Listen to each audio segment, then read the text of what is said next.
Genesis chapter 38. About this time, Judah left home and moved to Adullam, where he stayed with a man named Hira.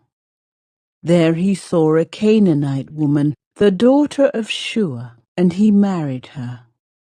When he slept with her, she became pregnant and gave birth to a son, and he named the boy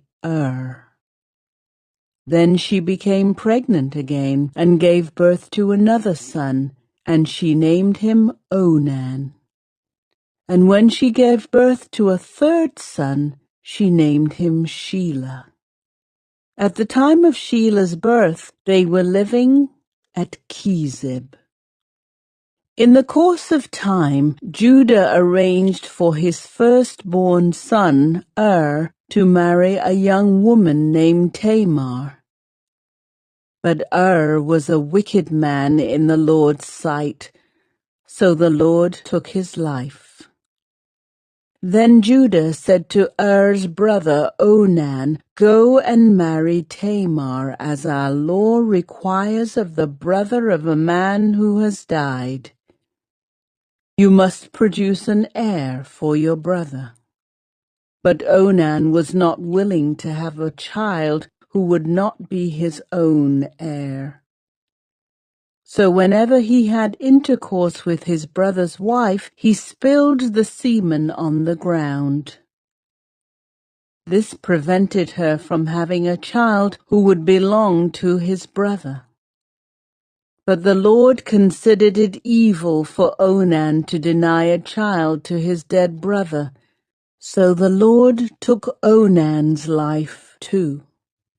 Then Judah said to Tamar, his daughter-in-law, "Go back to your parents' home and remain a widow until my son Shelah is old enough to marry you."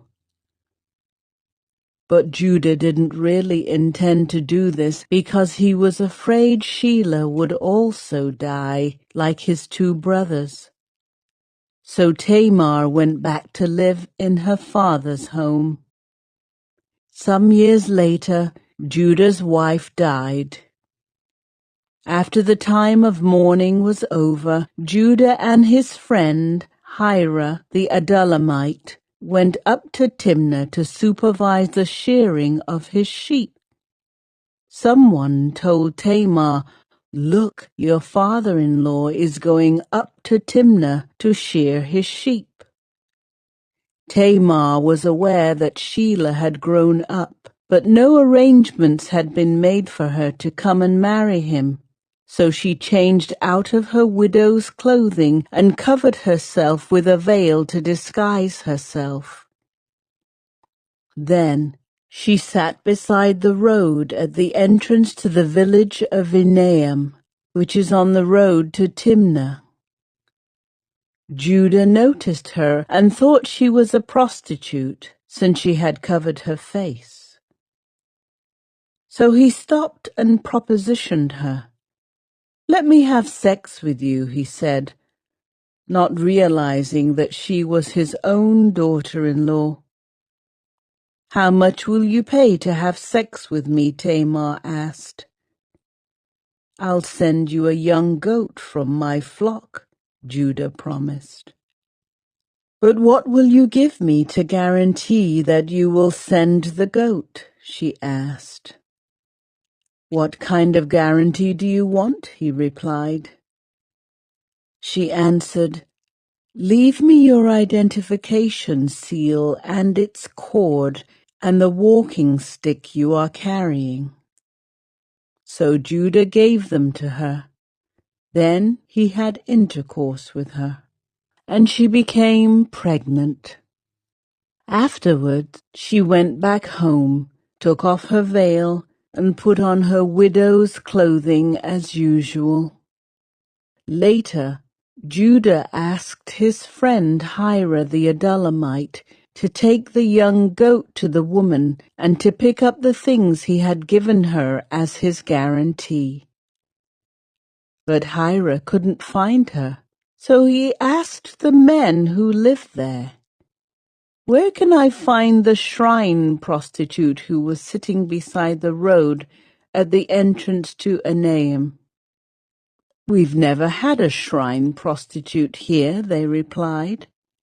So Hira returned to Judah and told him, "I couldn't find her anywhere, and the men of the village claim they've never had a shrine prostitute there."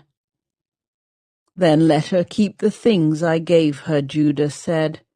"I sent the young goat as we agreed, but you couldn't find her. We'd be the laughingstock of the village if we went back again to look for her." About 3 months later, Judah was told, "Tamar, your daughter-in-law, has acted like a prostitute, and now because of this, she's pregnant. Bring her out and let her be burned," Judah demanded. But as they were taking her out to kill her, she sent this message to her father-in-law: "The man who owns these things made me pregnant. Look closely. Whose seal and cord and walking stick are these?"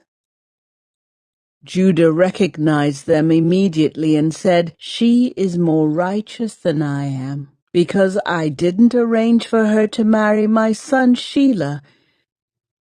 And Judah never slept with Tamar again. When the time came for Tamar to give birth, it was discovered that she was carrying twins. While she was in labor, one of the babies reached out his hand. The midwife grabbed it and tied a scarlet string around the child's wrist, announcing, "This one came out first." But then he pulled back his hand, and out came his brother. "What?" the midwife exclaimed. "How did you break out first?" So he was named Perez. Then the baby with the scarlet string on his wrist was born, and he was named Zerah.